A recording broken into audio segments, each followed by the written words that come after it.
Olá, o convidado do Cidadania é o ex-senador Roberto Saturnino Braga, que veio a Brasília para lançar um livro sobre ética e política. Aproveitamos a oportunidade para conversar com ele sobre a atualidade política brasileira. Senador Saturnino, primeiro eu gostaria que o senhor falasse um pouco do seu livro, antes de a gente comentar a conjuntura política brasileira. O meu livro aborda precisamente a relação entre ética e política, que não é uma relação fácil, porque a ética é pensamento, é filosofia ou religião, e a ética exige deveres, não tem nada a ver com resultados. E a política é uma atividade eminentemente pragmática que exige resultados. E a ética não ajuda nada a esses resultados e, às vezes, até atrapalha um pouco. Então, os conflitos surgem frequentemente. Né? Não, quer dizer, não estou me referindo, não quero me referir a roubo, a furto, não. Eu falo conflitos na área, por exemplo, do uso da violência, do abuso da violência, conflitos na área da mentira e da verdade, que a política tem os seus... Né, as suas particularidades, conflitos na área da permissividade. Enfim, o livro explicita, de acordo com a minha experiência de vida política, que é longa, a natureza desses conflitos, a forma de enfrentá-los e expressando um certo... Quer dizer, existe um certo grau de tolerância da opinião pública com certos desvios da ética nessas três áreas em relação à política. Não na área de malversação de dinheiro, de roubo, nada, de furto, nada disso. Mas nessa existe uma certa tolerância, uma certa compreensão da opinião pública e também abordo outra questão importante desse relacionamento, que é o seguinte: os moralistas, aqueles ferrenhos defensores da ética, da moral, os velhos rudenistas, né?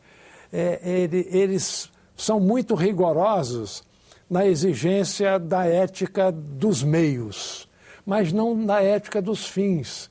Enquanto os grupos mais, digamos, mais da vertente esquerda são muito atentos na ética dos fins, na busca da justiça, da equidade, que é, enfim, é uma expressão ética da política nos fins, não nos meios, né?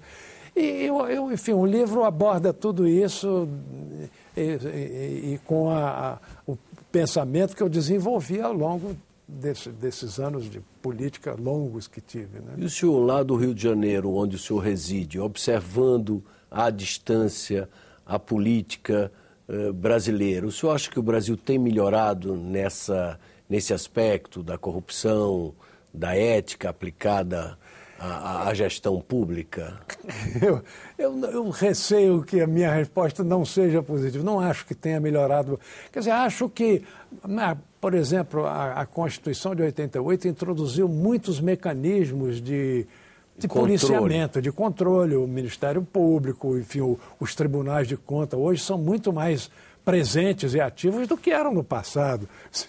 Eu fico pensando só no que seria a construção de Brasília, aquele atabalhoamento, aquela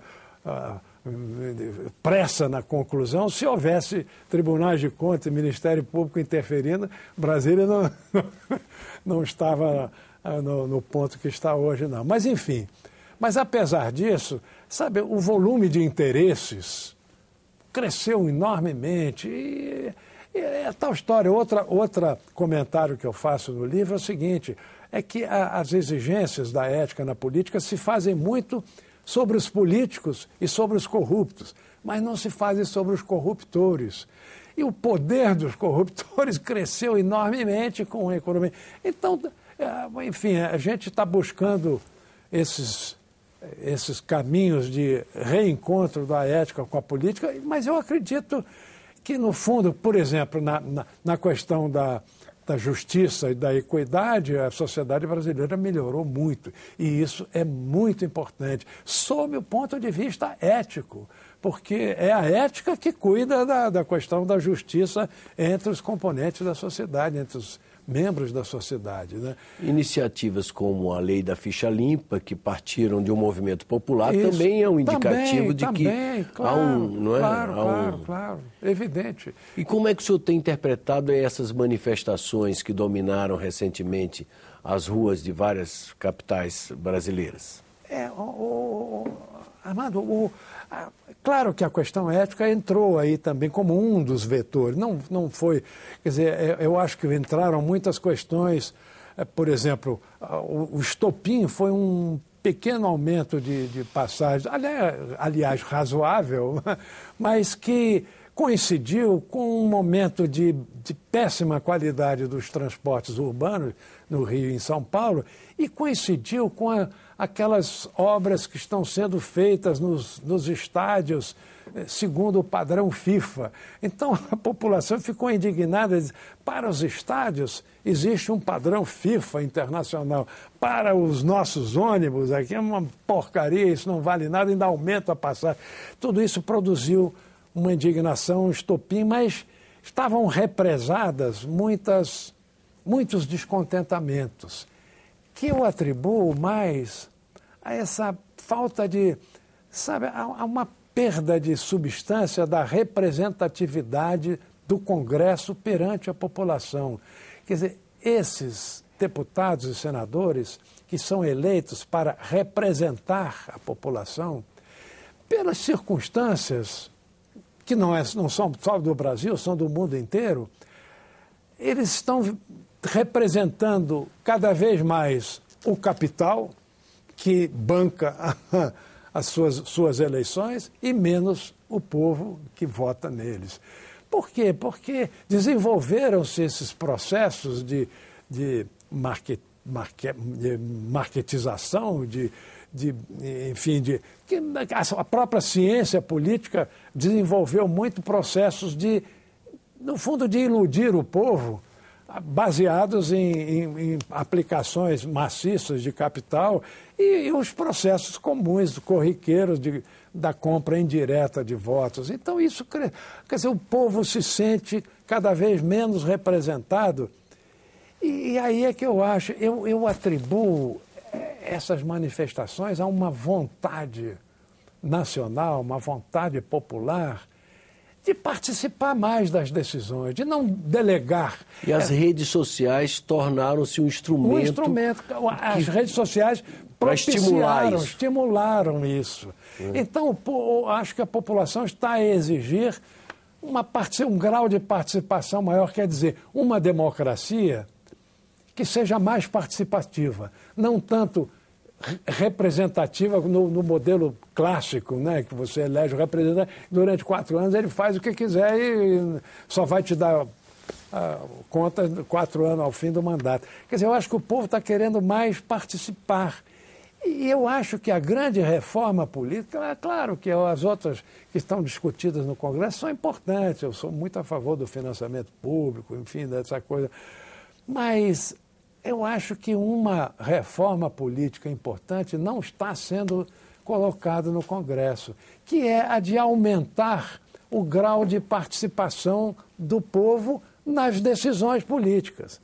Por exemplo, os projetos de lei de iniciativa popular, você citou o da ficha limpa, mas há muitos outros projetos extremamente interessantes que atendem ao interesse popular. Só que o número de assinaturas exigido, a meu ver, é exorbitante, sabe? 1.200.000 assinaturas. Agora baixou para metade, já foi um grande avanço. Mas eu acho que qualquer 100.000 assinaturas já constitui, sabe, um grupo de eleitor suficientemente representativo e forte para propor, não é aprovar, propor ao Congresso. O Congresso se obrigando a pronunciar, num prazo, não engavetar. Há muitos conselhos que foram criados, o Conselho de Desenvolvimento, os conselhos setoriais, as conferências nacionais, eu acho que cada um desses conselhos também podia ter a prerrogativa, porque são conselhos extremamente representativos da sociedade num determinado setor. Deviam ter a prerrogativa, o Conselho de Saúde, o Conselho de Educação, de propor medidas no seu setor ao Congresso, com a obrigação do Congresso responder, discutir e votar. Quer dizer, é uma forma de o Congresso se abrir à vontade, à captação da vontade popular. Isso eu acho que é uma reforma política muito importante para o aperfeiçoamento da democracia, para sair desse modelo clássico, ortodoxo da democracia exclusivamente representativa e entrar com um vetor de democracia participativa direta também, fazer eu acho que seria um grande avanço. Não lhe preocupa, como um político experiente, no bojo desse desencanto com a política, se falar em fim de partidos, essa ojeriza aos partidos políticos como instrumento de representatividade?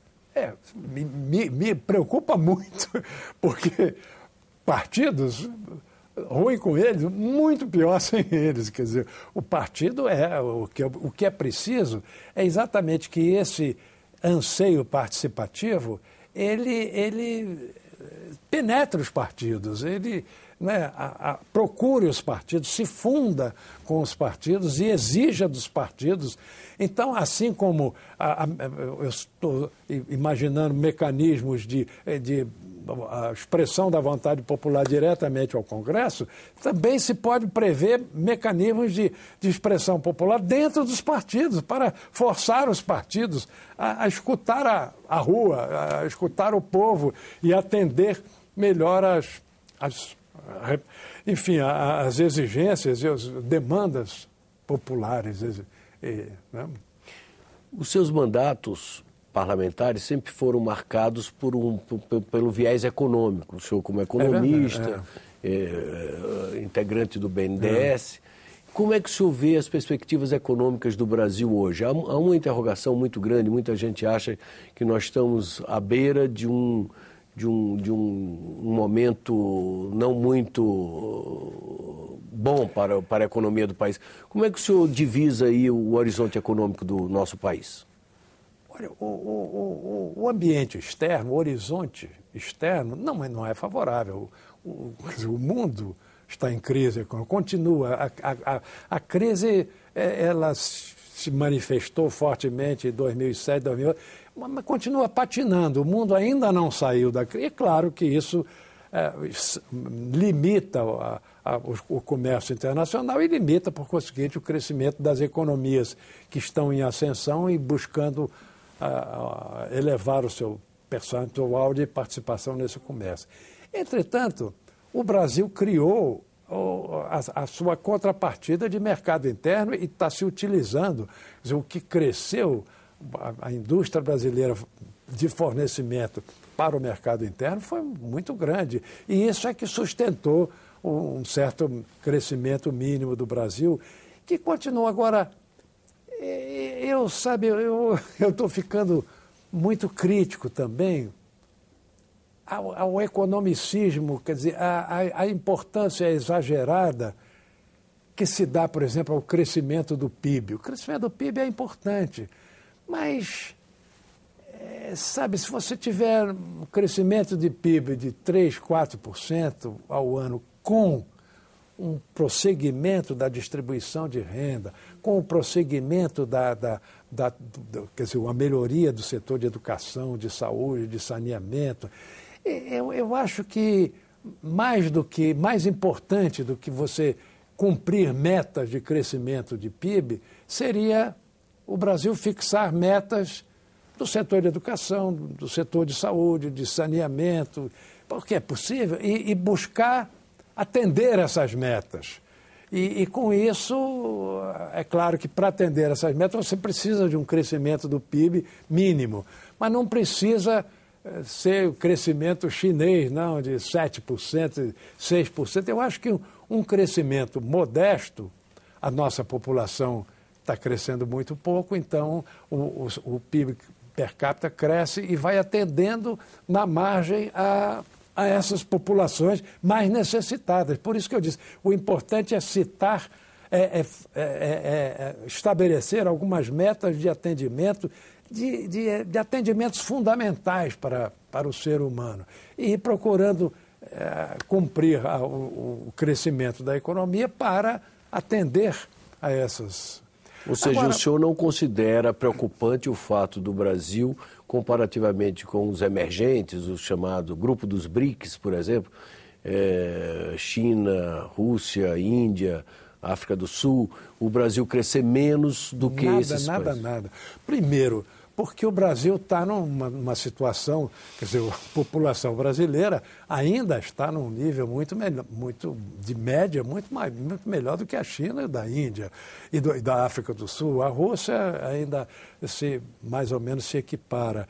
Agora, e o Brasil fez a opção do desenvolvimento com a justiça social, com os programas explícitos de distribuição de renda e melhoria do salário mínimo, do Bolsa Família, da agricultura familiar, quer dizer, do financiamento à educação dos carentes.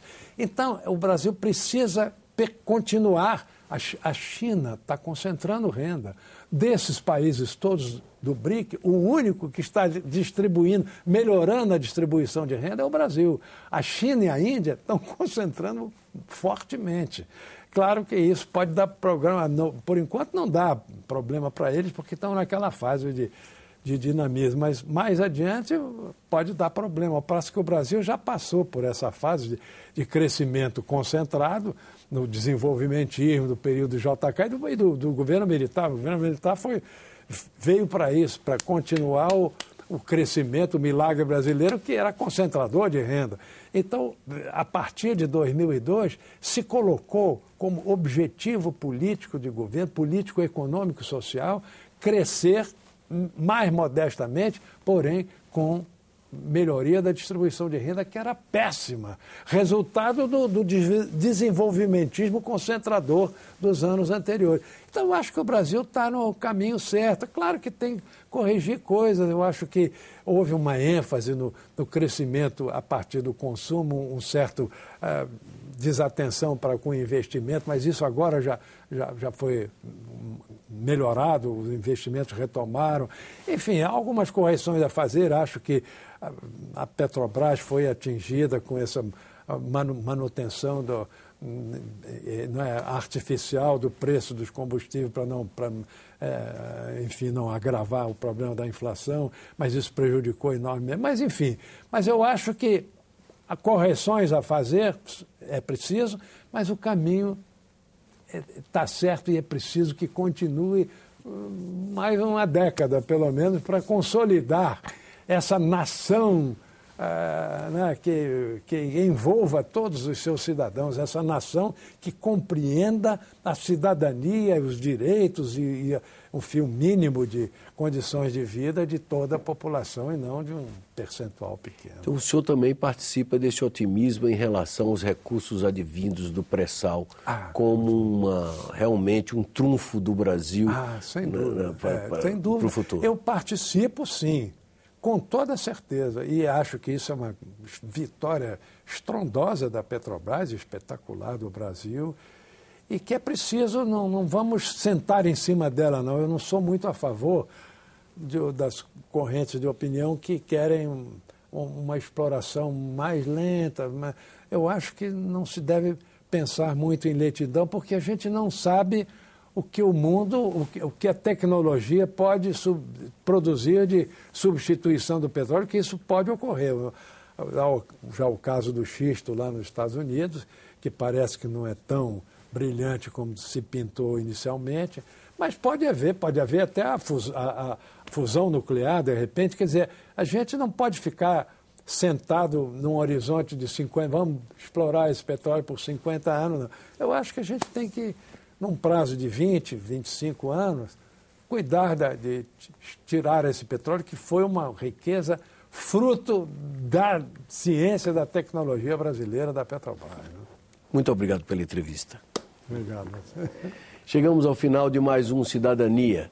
Quem quiser comentar, criticar essa entrevista ou enviar uma sugestão para a nossa pauta, pode ligar no Alô Senado no número 0800 61 2211 ou acessar o nosso portal na internet no endereço www.senado.leg.br/TV. Até um próximo Cidadania aqui na TV Senado.